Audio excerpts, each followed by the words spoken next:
As the caregiver to your parent, would you consider them independent when it comes to walking around, transferring, those types of things? Now I want to ask you another question. Have they fallen in the past month? If the answer is yes, I'm going to ask you to reconsider calling them independent. In today's video, that's what we're going to talk about. Before we begin, I'm Tammy Provencal. I'm a physical therapist and a life coach for caregivers. Our healthcare system is really lacking in resources or guidance for caregivers, especially of an aging parent. So I started this channel to be a resource.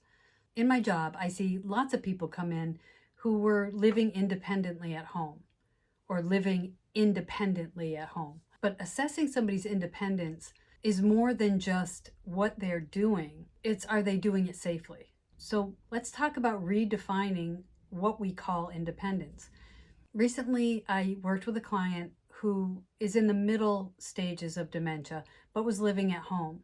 The family, including the spouse, was calling him independent. He was able to walk on his own. He was able to stand up and toilet on his own. But the reason that he came into our facility is because he had had something like 5 falls in the past 2 weeks. From my perspective, that number of falls in that short a period of time are a red flag to me as to their true level of independence.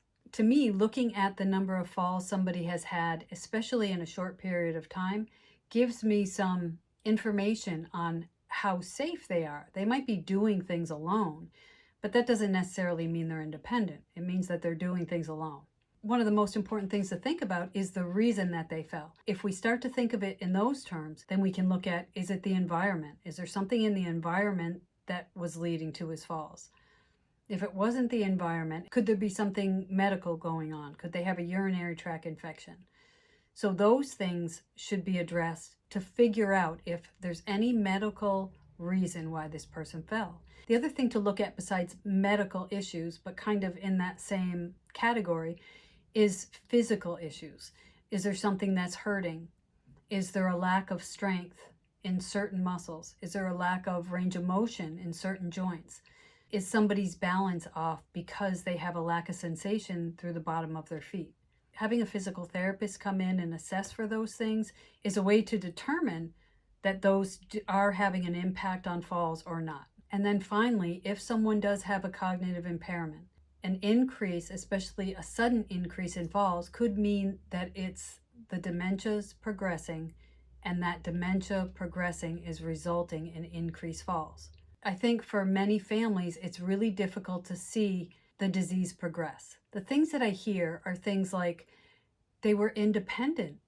Can't they get back to that level of independence? Or they used to be able to do this. In order for them to come home, they have to be able to do this again. Those things may no longer be realistic. And that's a really hard thing to come to terms with, but it's the reality of this awful disease. So as a review, if you have a loved one who is all of a sudden falling more, 4 things to look at. Is the environment leading to these falls? Is a medical issue leading to these falls? Is a physical issue leading to these falls, meaning strength or range of motion or balance? Or is it potentially that there's a progression of the dementia? When we think about what we can control in each of these situations, the environment, we can look at ways to make it less likely that the person will fall. When it's medical, we can look at getting testing and any treatment related to a medical issue for falling. When it's physical, we can look at strengthening, stretching, balance training to overcome some of those reasons that the person might be falling.